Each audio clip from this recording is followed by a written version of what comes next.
Madam, વારંવાર મારે માથાના દુખાવાની ટેબ્લેટ લેવી પડે છે. વારંવાર લઉં છું ત્યાં સુધી સારું રહે છે, પાછું વારંવાર માથાનો દુખાવો થાય છે.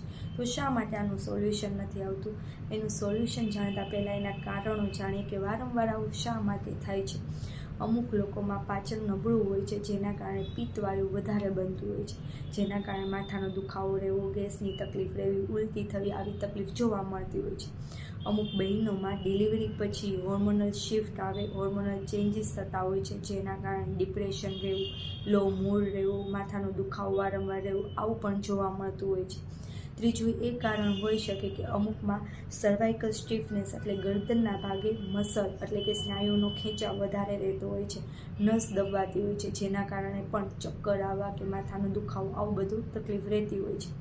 પરંતુ જાણીને તમને નવાઈ લાગશે કે 90% લોકોમાં એક મૂળભૂત કારણ છે જેના કારણે માઇગ્રેન, માથાનો દુખાવો વારંવાર થતો હોય છે, અને એ કારણ છે ઇમોશનલ ડિસ્ટર્બન્સીસ. એટલે કે અમુક એવા લાગણીઓ, અમુક એવા વિચારો કે જે વર્ષો સુધી ચાલ્યા આવતા હોય અને મગજમાં એ ઘર કરી ગયા હોય.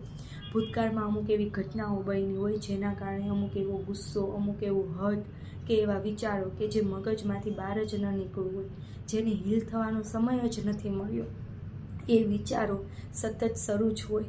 એ વિચારોના કારણે વર્ષો સુધી ચાલતી લાગણીઓના કારણે મગજ અને બ્રેઇન અને ન્યુરોન્સમાં અમુક એવા કેમિકલ ચેન્જીસ થાય છે, અમુક એવા હોર્મોનલ શિફ્ટ આવે છે, અમુક એવા ન્યુરોકેમિકલ સર્જ થાય છે, જેના કારણે અમુક હેડેક, માઇગ્રેન કે ચક્કર આવી તકલીફો થતી હોય છે.